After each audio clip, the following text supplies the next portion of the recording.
오늘은 사람을 비방하거나 판단하지 말아야 하는 이유에 대해서 하나님께서 어떻게 말씀하시는지를 우리가 함께 나누어 보도록 하겠습니다. 야고보 사도는 예루살렘 교회의 일대 감독으로 교인들의 그 언어 생활에 관심이 많았습니다. 우리가 지금 말에 대한 말씀을 지금 보고 있지 않습니까? 그 야고보 사도는 1장에서는 듣기는 속히 하고 말하기는 더디하고 성내기도 더디하라고 했어요. 또 3장에서는 혀를 가지고 이야기했죠. 세 가지 비유로 얘기했습니다. 말의 입에 물리는 재갈, 그리고 배를 운행하는 키라고도 비유했죠. 또 한 가지는 큰 산불을 일으키게 하는 작은 불씨에 이렇게 우리 혀를, 특히 말을 비유했습니다. 그러니까 말이 우리 인생에 얼마나 큰 영향을 주는지를 여러 번 강조하는 거예요. 오늘 본문에서도 다시 말에 대한 이야기를 하고 있어요. 형제를 서로 비방하거나 판단하지 말아라. 이 또 말에 대해서는 얘기를 하고 있는데, 신앙생활에서 그만큼 말이 참 중요하다는 거예요. 여러분, 사람들은 왜 서로 이렇게 비방하고 또 판단할까요? 다른 사람을 비방하고 비난한다고도 하죠. 이 비방하고 판단하는 마음에는 자신이 다른 사람보다는 다르다. 다른 사람과는 다르다. 어떤 의미에서 우월의식이 있기 때문이에요. 나는 저 사람들하고는 좀 달라. 이런 마음. 내가 저 사람들보다는 조금 낫지. 말은 안 해도 그 마음속에 그런 생각이 깔려 있는 거예요. 그러니까 비방하고 판단하는 것은 사실이든 사실이 아니든 상대를 깎아내리고 또 나쁘게 말하는 거예요. 이 비방이라는 말은 원어적으로 두 가지 뜻이 있습니다. 하나는 우리가 지난주일에 살펴본 말씀인데 4장 7절에 나오는 말씀입니다. 마귀를 대적하라. 아마 기억나실 거예요. 마귀를 대적하라. 그래서 이 마귀와 관련이 있어요. 비방은. 그러니까 이 마귀는 헬라어로 디아볼리스라고 해요. 디아볼리스. 그래서 거기서 데몬이 나온 거예요. 디아볼리스. 비방자, 참소자, 그런 뜻입니다. 그러니까 누군가를 비방하는 것은 마귀의 일을 하고 있는 거예요. 누군가를 비난하고 있다. 그거는 마귀의 일을 하고 있는 것입니다. 그러니까 비방은 마귀의 주특기예요. 또 하나는 카타렐레오라는 말이 있어요. 디아볼리스라는 말이 있고 카타렐리오. 이것도 비방하다예요. 이건 뭐냐면은 나쁘게 말하는 거예요. 사람들에 대해서 나쁘게 말하는 거. 말하는 목적이 자신은 말하면서 올리는 거예요. 자기를 올리면서 상대를 깎아내리는 겁니다. 비방을 또 뭐라고 합니까? 험담이라고 하잖아요. 험담. 이 험담은 이렇게 대놓고 얘기하나요? 뭐 그럴 수도 있지만 대부분 그렇지 않아요. 그러면 험담을 다른 말로 뭐라고 해요, 우리는? 험담을 안 해보셔가지고 잘 모르시는 것 같아요. 뒷담화라고 하잖아요. 뒷담화. 뒷담화 하지 마. 그러잖아요. 일반적으로 사람들은 자신에 대해서 이렇게 말하는 것보다는요, 다른 사람에 대해서 말하는 것을 좋아해요. 가만히 한번 보세요. 대부분 그렇잖아요. 또 이렇게 막 칭찬해주는 그런 말보다는요, 좀 안 좋은 말을 하게 될 때 이렇게 솔깃하게 관심을 써요. 예. 관심을 보이는 경향이 있다는 겁니다. 특히 자기보다 여러 가지 면에서 약하다고 생각하면 함부로 말하는 경향이 있어요. 여러분, 그 이유가 무엇일까요? 우리 안에 죄된 본성이 있기 때문입니다. 죄가 처음 인간에게 들어왔을 때, 죄가 처음 들어왔을 때 언어도 우리 말도 타락했어요. 함께 타락한 거예요. 창세기를 보면은 아담과 하와가 사탄의 미혹에 넘어가지 않습니까? 선악과를. 그래서 선악과를 따먹습니다. 아담이 선악과를 먹고 나서 이렇게 말해요. 창세기 3장 12절을 보면은 하나님이 주셔서 나와 함께 있게 하신 여자, 그가 그 나무 열매를 내게 주므로 내가 먹었나이다. 말하는 의도가 어디에 있어요? 말하는 의도가. 아내가 주어서 먹었다는 거예요. 하나님 앞에서 아내 하와를 나쁘게 말하잖아요. 누가 물어봤어요? 왜 아내를 나쁘게 말해요? 물론 사실 먹긴 먹었어요. 그렇지만은 왜 꼭 아내가 주어서 먹었다고 얘기합니까? 이 선악과를 먹은 후에 인류는 사람에 대해서 나쁘게 말하는 죄가 들어온 거예요. 언어가 타락됐습니다. 제가 아는 목사님 중에 그 수도원에서 수도 생활을 좀 하신 목사님이 계세요. 이 수도원 하면 가톨릭이 생각이 나잖아요. 근데 개신교에도 수도원이 있어요. 한 번은 그분이 이런 얘기를 하셨어요. 수도원에 자기가 수도원에 있을 때 수도원 원장님이 어느 날 수도원 식당이 있을 때 이렇게 크게 잘 보이는 곳에다가 큰 글씨로 이렇게 한 글귀를 딱 붙이시더래요. 근데 뭐라고 써놨냐면은 식탁에서는 그 자리에 있지 않은 사람에 대하여 말하는 것을 삼가해 주십시오. 저는 그 이야기를 그 목사님 하는 걸 들으면서 좀 내심 놀랐어요. 왜냐하면 수도 생활하고 있는 건데 그것도 다 이렇게 좀 뭔가 이렇게 하나님 앞에 가까이 가려고 하는 그런 마음들이 있는 거 아니에요? 그 수도 생활하는 분들인데 다른 사람에 대해서 좋지 않은 이야기를 한다는 사실에 그게 굉장히 의아하고 참 놀랍더라고요.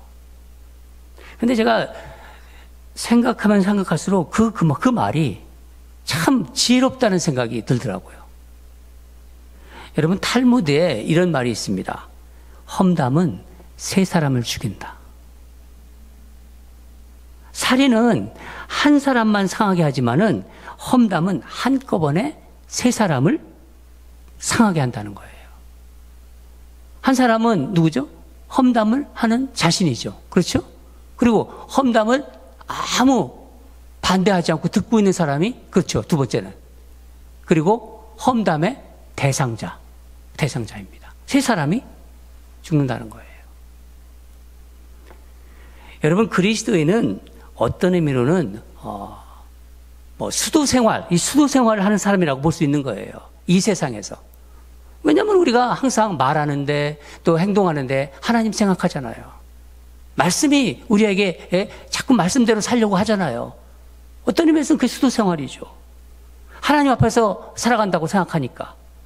그래서 저는 이런 생각을 해보았습니다. 우리 이 오늘의 교인들도 한 가지 원칙을 정하자.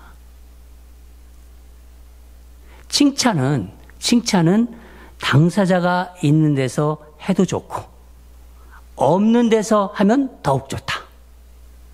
그러나 험담은 당사자가 없는 데서는 하지 않는다. 어때요? 우리 한번 같이 따라 읽을까요? 예. 칭찬은 당사자가 있는 데서 해도 좋고 없는 데서 하면 더욱 좋다. 그러나 험담은 당사자가 없는 데서는 하지 않는다. 다 얘기하셨어요, 지금. 예. 여러분, 이 건강한 말의 문화가 우리 교회에 딱 자리를 잡히잖아요. 그러면요, 우리 교회는 지금보다 훨씬 성숙하고요, 아름다운 교회가 될 거예요. 사람들이 다 정말 아름다운 교회라고 이야기할 것입니다. 말로 인해서 문제가 많이 발생하지 않을 거예요. 여러분, 말로 교회가 얼마나 힘들고 얼마나 깨지는지 우리가 잘 알잖아요. 그 영향력이 우리가 사는 이 지역에 퍼져나갈 것입니다. 저는 그렇게 되기를 바랍니다. 말을 연구하는 한 단체에서 발표한 연구 결과를 보면 일반적으로 이렇게 자존감이 있잖아요. 이 자존감이 높은 사람들이 한 자리에 모이면 그 자리에 있지 않은 사람들에 대한 칭찬하는 대화가 많다고 해요. 반면에 자존감이 낮고 열등의식, 그러니까 열등감이 많은 사람들이 한 자리에 모이면은 그 자리에 없는 사람에 대한 이야기가 많다는 거예요. 그리고 험담하고 판단하는 말이 많다는 것입니다. 대부분의 대화가 보면은 그 자리에 없는 사람들, 그 자리에 없는 사람들에 대한 안 좋은 이야기를 한다는 거예요. 사람을 깎아내리면은 자신들이 높아진다고 착각하기 때문이에요. 야고보사들은 본문에서 서로 비방하거나 판단하지 말아야 하는 이유로 두 가지를 이야기하고 있습니다. 첫째는 비방하고 판단하는 것이 하나님 말씀, 율법을 판단하는 것이다. 그렇게 말해요. 11절을 보면은 형제들아 서로 비방하지 말라. 형제를 비방하는 자나 형제를 판단하는 자는 곧 율법을 비방하고 율법을 판단하는 것이라. 내가 만일 율법을 판단하면 율법의 준행자가 아니요 재판관이로다. 형제라는 말을 3번이나 반복하면서 강조해요. 형제를 비방하거나 판단하는 것은 곧 율법, 하나님 말씀을 비방하고 판단하는 것이다. 한마디로 하나님이 정해놓으신, 피조물에게 정해놓으신 선을 넘어간다는 거예요. 너희들이 그 선은 넘지 말아라는 건데 그 선을 넘는다는 것입니다. 그러니까 한마디로 자기 분수를 모르는 거예요. 우리는 말씀을 지키는 자잖아요. 말씀을 따르는 자인데 말씀을 자기가 판단하는 자리에 서게 된다는 것입니다. 형제를 비방하고 형제를 판단하면. 왜냐하면 성경은 한마디로 말하면요, 하나님 사랑과 이웃 사랑이에요. 우리가 누군가를 비방하고 판단하려고 할 때 한번 이렇게 생각해 보세요. 그 대상이 내 가족이다. 내 사랑하는 부모님입니다. 내 사랑하는 아내다, 남편이다, 내 사랑하는 자녀다고 한번 생각해 보세요. 그런데 내 가족들을 도마에다 딱 올려놓고 험담하며 이렇게 판단할 수 있어요? 뭐가 잘못됐다고 이렇게 막 판단할 수 있어요? 내 가족인데, 내 아내인데, 내 남편인데, 내 사랑하는 자녀들인데, 내 부모님인데, 어떻게 판단하고 어떻게 험담해요? 절대로 그렇게 하지 못해요. 그렇지 않습니까? 여러분, 예수 믿는 사람들은요, 예수님의 피를 나눈 뭐라고 그래요? 형제라고 하고 자매라고 하잖아요. 예수님의 피가 보통 피예요, 우리가. 구원받은 피인데, 우리가 찬양했듯이. 우리는 영적으로 예수님의 피가 다 흐르는 거예요. 저는 O형이지만은, 피는 다르겠죠, 여러분. 같은 피도 있지만은. 영적으로는 다 지저스형이에요, J형. 우리는 다 똑같은 피를 가지고 있는 사람이에요. 믿으십니까? 영적으로는 같은 거예요. 내가 예수를 믿으면은. 성 프란시스에 대한 이런 일화가 있습니다. 이 성 프란시스는요, 제자들과 함께 40일간 금식 기도를 할 때였어요. 금식을 하다가 마지막 이제 39일째, 이제 하루만 더 하면 이제 40일이 되는데 39일째 날 그만 이 제자 중에서 너무 배가 고파서 죽을 것 같아가지고 그냥 몰래 스프를 한 스푼 딱 먹은 거예요. 아니, 그 공교롭게도 이 다른 제자가 그것을 딱 보았네요. 보고 나서 그 제자를 노려보는 거예요. 39일째까지 다 같이 금식을 했는데 저게 스프를 먹었다. 금식이 깨진 거예요. 다 같이 했던 금식이 깨진 거예요. 그러니까 어떻게 막 비방하고 이제 막 정죄하고 눈을 부라리고 미워하기 시작합니다. 이것을 본 이제 프란시스가 제자들을 다 모아놓고 그 제자가 먹은 스프를 가져오라 그래요. 아, 이제 혼내겠다. 딱 그렇게 생각하고 있는데, 그리고 자기도 막 먹는 거예요. 이 프란시스가 자기도 그 스프를 막 먹는 거예요. 제자들이 막 깜짝 놀라니까 이 프란시스가 이렇게 말합니다. 우리가 금식기도 하는 것은 예수님을 닮으려고 하고 예수님 마음을 갖기 위해서인데 굶으면서 형제를 미워하고 형제를 비방한다면은 차라리 먹으면서 서로 사랑하는 게 낫지 않느냐. 그게 하나님 뜻 아니냐.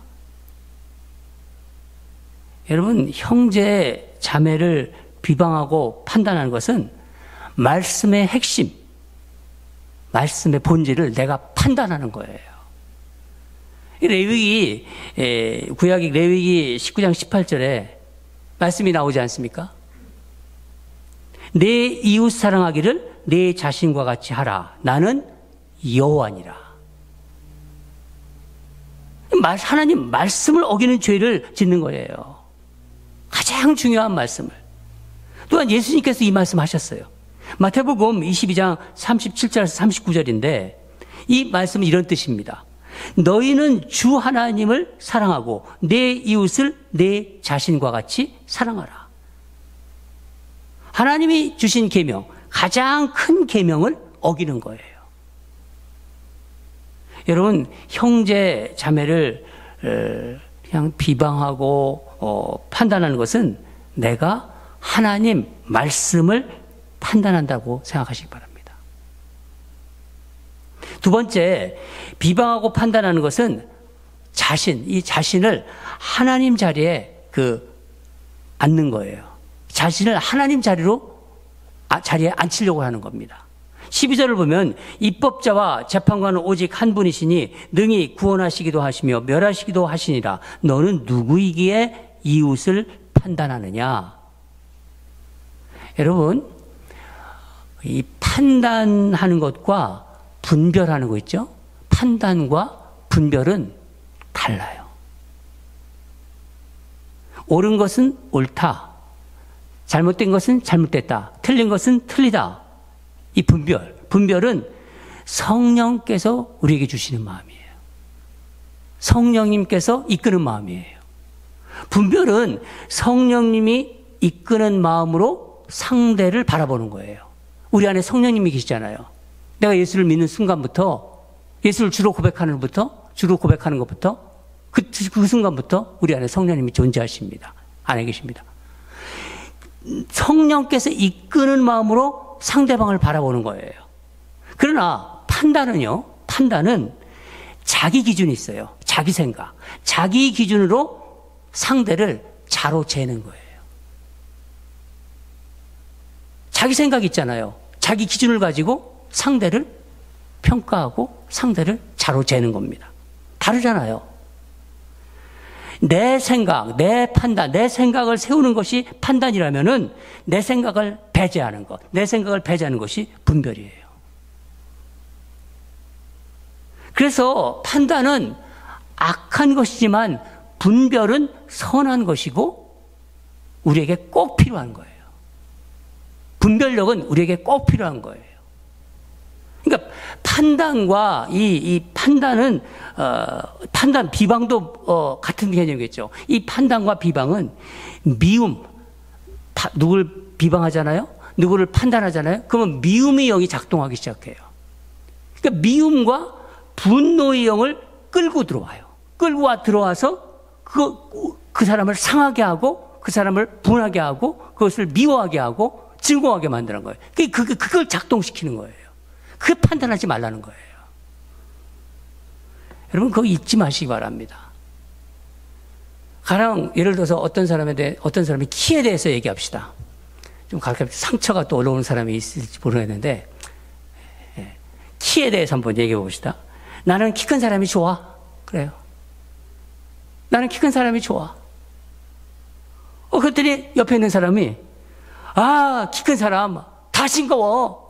키 큰 사람 치고 싱겁지 않은 사람이 어디 있어? 그래요. 그럼 뭐예요? 벌써. 우리 농담 같지만은 이미 키 큰 사람은 다 싱거운 거예요. 그 사람은. 다 그렇게 판단해 버린 거예요. 여러분, 누구나 어떤 행동을 하는 데는 그럴 수밖에 없는 상황이 있을 수가 있어요. 상대방의 형편과 사정을 알 수가 없잖아요, 우리는요. 어떻게 상대방의 형편과 사정을 다 알아요? 내가 하나님이 아닌데, 하나님은 다 아시죠. 하나님은 아세요. 그렇지만 나는 몰라요, 그런 걸요. 그런 것을 생각하지 않고 함부로 판단하면요, 판단받는 사람을 억울한 사람이 되게 만드는 거예요. 그 사람을 억울하게 만드는 거예요. 이게 아주 오래된 얘기인데, 미국 서부 개척 시대 때, 그때는 이제 거의 그 기차에 온통 사람들이 이제 많이 타는 거예요. 동부에서 서부로 올 때는 보통 한 20일 이상 걸린대요. 이 서부 이제 그때 개척 초기에는. 그 기차에 막 사람들이 엄청 타죠, 그냥. 근데, 한 청년이 갓난아기를 이제 데리고 기차에 탔대요. 갓난아기 아주. 기차에 사람이 많고 얼마나 힘들겠어요. 근데 이제 아기가 막 울죠. 아기가 막 울기니까 이제 긴 여행에 이제 그래도 한 20일 가는 그런 중간중간 쓰지만은 그러면 이제 그 잠을 좀 자려고 하는데 애가 막 울기 시작하니까 잠을 자지 못하는 거예요. 이게 참다 못한 어떤 사람이 이 청년을 향해서 이렇게 말했다는 거예요. 아, 아기 엄마는 어디 갔어? 그러는 거예요. 아기 엄마는 어디 갔어? 엄마가 아기를 돌봐야지. 왜 남자가 아기를 데리고 다녀? 그냥 큰 소리로 이제, 열차 안에서 이제 소리 지른 거예요. 이 청년이 무안하죠. 무안한 청년이 이렇게 일어나서 이렇게 말했답니다. 여러분, 우리 아기 울음 때문에 힘들고 피곤하게 해드려서 죄송합니다.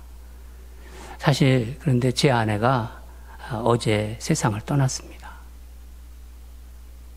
저는 지금 고향으로 장사를 지내려 가고 있습니다. 화물칸에 아내의 시체가 있습니다. 다음 정거장에서 내리겠습니다. 죄송합니다. 아니, 엄마가 어디 갔나 생각할 수는 있죠. 그렇죠? 생각할 수는 있지만은, 그러나 아기를 엄마가 돌보는 사람이에요. 아기는 엄마가 돌봐야 한다고 이렇게 말하는 것은 자기 생각으로 판단하는 거예요. 더구나 아기 엄마가 죽었다는 사실도 모르잖아요, 자기는. 사정도 모르면서 판단하는 것은 자신도 모르게 하나님의 자리에 앉으려는 그런 행위라는 거예요. 야고보 사도가 얘기하잖아요. 넌 누구에게 이웃을 판단하느냐? 네가 누군데 판단하느냐? 함부로. 네가 뭐를 안다고 판단하느냐? 남의 형편도 모르면서, 남의 사정도 모르면서. 제가 미국에 와서, 미국 산지 이제 한 99년도에 저는 미국에 왔습니다. 그러니까 한 4년, 5년쯤 되죠. 예. 미국 사람들한테 한 가지 좀 배운 게 있어요. 뭐 몇 가지 있지만은 저 생각나는 게 있는데, 우리보다는 사람들을 잘 판단하지는 않는 것 같아요. 상대적으로 우리보다는. 말을 할 때도 이렇게 자세히 들어보면요, I think 이런 게 굉장히 많아요. In my opinion. 이런 어떤 이게 단정적으로는 얘기하지 않아요. 그게 단정적인 말은 아니거든요. 내 생각은 이렇지만 다른 여지가 있을 수 있다는 거예요, 항상. 그러니까 자신이 재판관이 되지 않겠다는 그 어떤 그런 것들이 그 안에 들어가 있는 거예요. 여러분, 이 한자 성어에 이 타산지석이라는 말이 있죠? 타산지석. 다른 산에서 나는 보잘것없는 돌이라도 자기의 옥을 가는데 쓸모가 있다. 다른 산에서 나는 보잘것없는 아주 하찮은 또 그런 돌이라 하더라도 자기의 옥을 가는 데는 쓸모가 있다. 그런 뜻이에요. 그러니까 상대의 실수나 상대의 잘못이 보이면은 일단 험담하고 이렇게 어떤 판단하는 그렇게 하지 마시고 그것을 나 자신을 돌아보는 거울로 삼으시기 바랍니다. 오늘 이 말에 대한 말씀을 마무리하면서 몇 주 전에 우리 함께 나누었던 미국 초기에 이 청교도들이 지켰던 말에 대한 3가지 원칙 기억나십니까? 말에 대한 3가지 원칙. 저는 이게 또 생각이 났어요. 첫째는 우리 가운데 우리가 살아가는 우리 가정이나 우리 교회 또 우리 공동체 가운데 어떤 말, 어떤 소문이 소문을 내가 들었을 때 그 말이 사실인가? 그것부터 확인해요. 사실 여부를 확인하는 거예요. 청교도들은 항상 그랬대요. 지금 미국 사람들이 그걸 배워야 돼요. 그 좋은 선조들의 그 영향을 미국 사람들은 지금 다 많이 잊고 있어요. 어떤 소문들이 돌아다닐 때 그게 사실인가? 사실 여부를 확인했다고 합니다. 그게 첫 번째고, 두 번째는 그 말이 사실이라 하더라도 공동체, 교회에 덕이 되지 않는다면 전하지 않는다. 말을 옮기지 않는다는 거예요. 그게 사실이라 하더라도 공동체에 덕이 되지 않는다. 교회에 덕이 되지 않는다면은 그냥 침묵하는 거예요. 언제까지? 죽을 때까지. 세상 떠날 때까지. 청교도 정신이 바로 그랬다는 거예요. 세 번째는 그 말, 소문이 하나님께 영광이 되는가? 하나님 앞에서 살아가는 사람들이니까 이게 하나님께 영광이 되는 말인가? 하나님께 영광이 되지 않는다. 그러면 그대로 침묵했다는 겁니다. 3가지를 늘 지켜왔대요. 아마 그래서 미국이 그래도 그 정신이 지금 있는 거라고 생각합니다. 예수님은 마태복음 7장 12절에서 너희가 비판하는 그 비판으로 너희가 비판을 받을 것이요 너희가 헤아리는 그 헤아림으로 너희가 헤아림을 받을 것이요. 이게 무서운 말씀입니다. 다른 사람을 판단하는 말은 결국 어떻게 된다고요? 부메랑이 휙 하면 돌아오잖아요. 부메랑이 되어서 다시 그 사람에게 돌아온다는 말씀입니다. 그러니까 비판하지 말라. 그 비판으로 너희도 심판을 받을 것이다. 예수님의 말씀이에요. 사랑하는 여러분, 그리스도인은 늘 하나님 앞에서 살아가는 사람이에요. 세상 사람들 다 이렇게 살아가는 것 같아도요, 우리는 하나님이 나를 보고 계시다. 이런 생각을 하면서 살아가는 사람 아닙니까? 코람데오라고 하잖아요. 코람데오. 우리는 하나님 앞에서 사는 인생이라는 것을 잊지 마시기 바랍니다. 비방한다고 판단한다고 여러분 사람이 변해요? 안 변해요. 비방한다고 판단한다고 변하면 얼마나 좋아요. 안 변합니다. 인간은 다 연약한 죄인이에요. 그러나 우리는 하나님의 은혜로 용서받은 죄인이에요. 얼마나 감사해요. 예수님의 십자가의 사랑을 받은 거예요. 우리가 첫 번째 찬양했지 않습니까? 예수님의 그 십자가의 사랑을 받은 사람들이 바로 우리들입니다. 우리는 그러니까 내가 십자가의 사랑을 받았어요. 그럼 십자가의 사랑으로 사람들을 바라보는 거예요. 그 사랑을 받은 사람들이니까. 나를 위해서 십자가에서 죽기까지 하신 그 사랑을 내가 경험했습니다. 그러면 그 사랑으로 사람들을 대하시는 겁니다. 그게 우리 안에서 훈련이 되잖아요. 그게 계속 습관이 되고 훈련이 되면은요, 우리 가정에, 여러분의 가정에, 또 우리 교회, 오늘의 교회 내, 이 지역사회에 비방과 판단은 점점 사라질 것입니다. 다 같이 기도하겠습니다. 하나님 아버지 감사합니다. 오늘도 야고보의 사도의 말에 대한 말씀을, 특별히 비방과 판단에 대한 말씀을